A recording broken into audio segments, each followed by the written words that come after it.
Exodus 28. The priest garments. Then bring near to you Aaron your brother, and his sons with him, from among the people of Israel, to serve me as priests. Aaron and Aaron's sons, Abihu, Eleazar, and Ithamar. You shall make holy garments for Aaron your brother, for glory and for beauty. You shall speak to all the skillful, whom I have filled with a spirit of skill, that they may make Aaron's garments to consecrate him for my priesthood. These are the garments that they shall make: a breastpiece, an ephod, a robe, a coat of checker work, a turban, and a sash.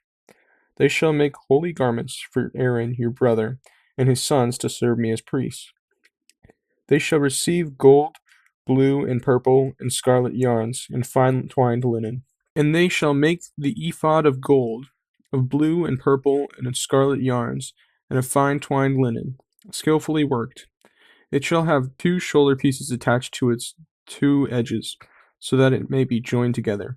And within the skillfully woven band on it shall be made like it, and be one of piece with it, of gold, blue, and purple, and scarlet yarns, and fine twined linen. You shall take 2 onyx stones, and engrave on them the names of the sons of Israel, 6 of their names on one stone, and the names of the remaining 6 on the other stone, in the order of their birth. As a jeweler engraves signets, so shall you engrave the 2 stones with the name of the sons of Israel. You shall enclose them in the settings of gold filigree, and shall set the 2 stones on the shoulder pieces of the ephod, as stones of remembrance for the sons of Israel.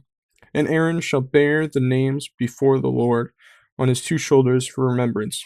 You shall make settings of gold filigree, and 2 chains of pure gold, twisted like cords, and you shall attach the corded chains to the settings. You shall make a breastpiece of judgment in skilled work. In the style of the ephod you shall make it, of gold, blue, and purple, and scarlet yarns, and fine twined linen shall you make it. It shall be square and doubled, a span its length, and a span its breadth. You shall set in it 4 rows of stones.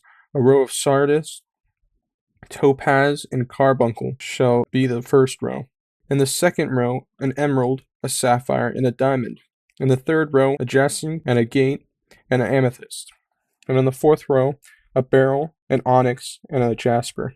They shall be set in gold filigree. There shall be 12 stones for the names according to the names of the sons of Israel. They shall be like signets, with each engraved with its name for the 12 tribes. You shall make for the breastpiece twisted chains like cords of pure gold. You shall make for the breastpiece 2 rings of gold, and put the 2 rings on the 2 edges of the breastpiece. And you shall put the 2 cords of the gold into the 2 rings at the edges of the breastpiece. 2 ends of the 2 cords you shall attach to the 2 settings of filigree, and so attach it in front to the shoulder pieces of the ephod. You shall make 2 rings of gold, and put them at 2 ends of the breastpiece, and on its inside edge next to the ephod you shall make 2 rings of gold, and attach them in front to the lower part of the 2 shoulder pieces of the ephod, at its seam above the skillfully woven band of the ephod.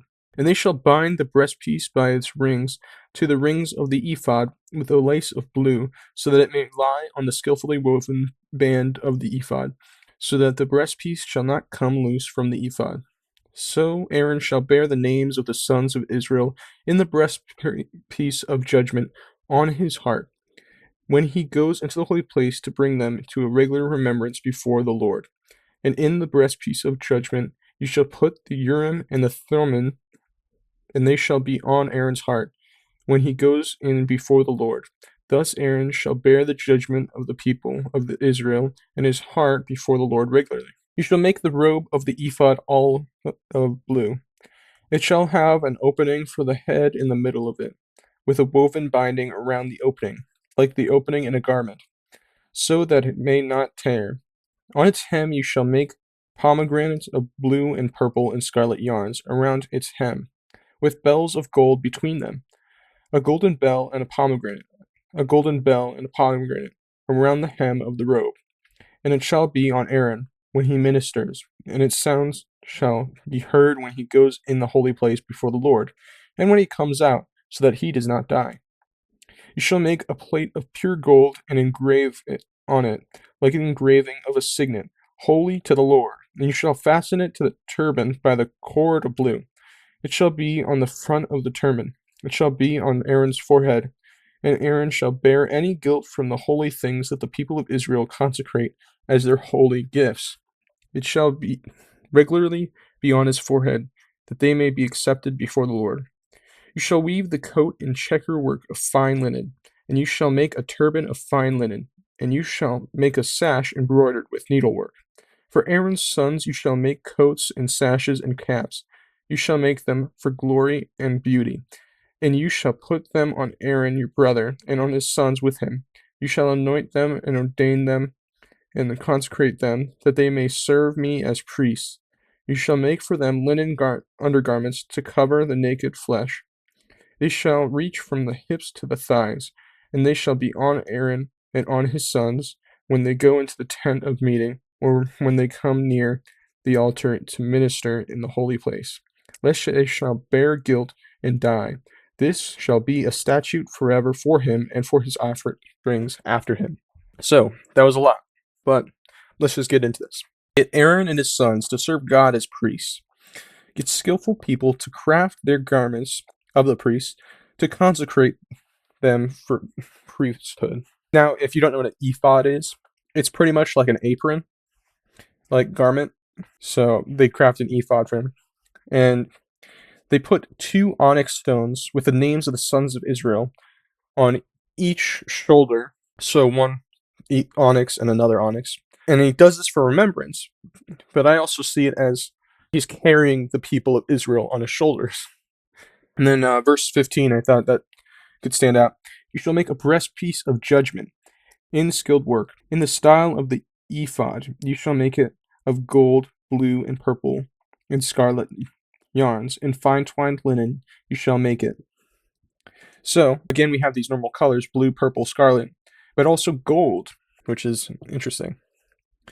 And there is 4 rows of stone on this breastpiece, with 3 stones in each, so it's 12 again, with the names of Israel on them.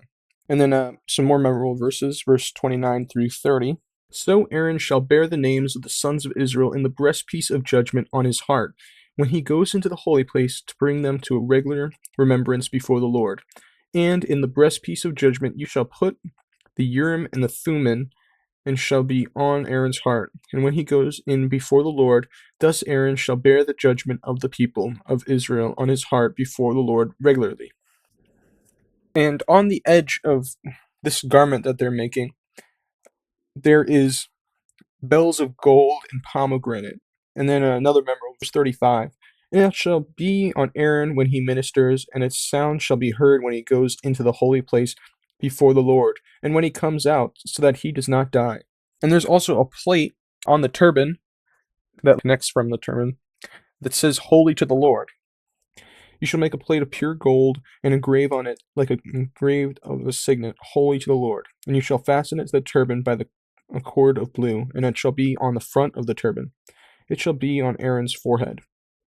So this is for the people, and usually when you see something on the forehead, we kind of think of that as keeping it on your mind. So it's not just for the people, it's for Aaron to know that he is holy to the Lord.